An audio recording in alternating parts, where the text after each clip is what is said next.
ভিতরে জ্বর উঠে গেছে, এই জ্বরের কারণে আমি চাই আমার পক্ষ থেকে আপনার কাছে যে ডালিমটা আছে ওই ডালিমটুকু খাওয়ার জন্য।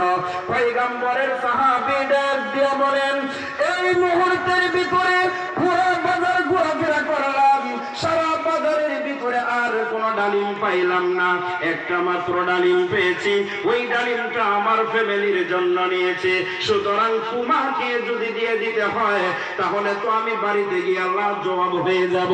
আল্লাহর ফেরেশতা মনে মনে চিন্তা করলেন, আল্লাহর পয়গম্বরের সাহাবায়ে কেরামদের কাছে এমনিতে সওয়াল করলে পাওয়া যাবে না, আল্লাহর নামের দোহাই দিতে হবে।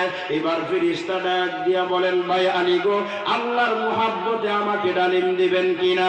হযরতে আলী ডাক দিয়ে বললেন, আল্লাহর নাম যেহেতু উচ্চারণ করে দিলা, সুতরাং অর্ধেক ডালিম তোমাকে দিয়ে দে। আর সময় যখন ডালিম দিয়ে চলে যাবেন, ওই ফেরেশতা ডাক দিয়ে বলেন, ভাই আলী, ডালিম দিয়েছেন ভালো কথা, তবে আপনার তোমাকে দিয়ে দিলাম।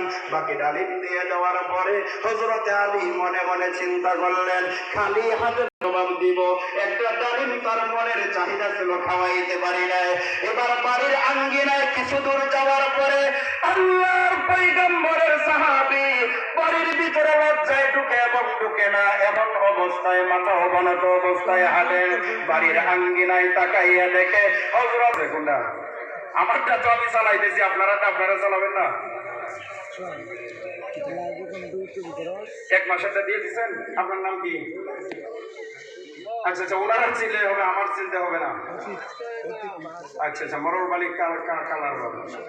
আচ্ছা আচ্ছা, হ্যাঁ দেন 200 500 বলছিলাম, যদি 500 কঠিন হয়ে যায়, আমার টার্গেটে হলো অন্তত 1-150 লোক হইলেও যেন এই মাসিক শিক্ষকদের বেতনটা কাভার হয়। একটু হাত উঠায় বলেন, পারবেন তো ইনশাআল্লাহ? এই যে 200 নাম লেখান। আর কি 200 করে দেন, যান 200 করে দেন। হ্যাঁ 200 করে দেন, বেশি দেওয়া লাগবে না। 200 করে, তবে প্রতিটা খুঁটির ভিতর থেকে যেন অন্তত 50-এর উপরে লোক থাকে। 200 টাকা খুব জটিল একটা ব্যাপার না, একদিন বাচ্চাদের নাস্তার টাকাই তো 200 টাকা হয়ে যায়। একটু মেহরবানি করে আপনারা লেখেন, আমি বাকি ঘটনাটা বইলে পরে ছেড়ে দিতেছি ওনাদের কাছে। নাম কি? আব্দুর রহমান। লেখেন লেখেন, এই দিক দিয়ে মনে হয় লিখছে না? একটুখানি শিক্ষকদের বেতন বাবদে এই টাকাটা হয়ে গেলে পোলাপানদেরকে যেন ওনারা তালিম করবি ওটা ভালো করে দিতে পারে। নাম কি আপনার?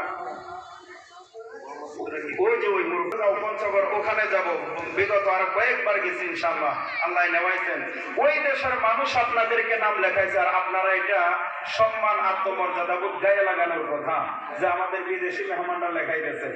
আপনারা একটু লেখান মেহরবানি করে, আমি পরের ঘটনাটা শুনাই দিতেছি। আর সদকা তো তারুদ্দুল বালা, এখন তো এদিকে যাইতে হয়। সদকা করার দ্বারা আগন্তুক মুসিবত দূর করে দেয় আল্লাহ তাআলা, বিপদকে কাটায় দেন আল্লাহ তাআলা। যে হুজুর এখন হাদিস যত এখন আর সুবহানাল্লাহ বলতে না, এখন এটা আমার জানা আছে।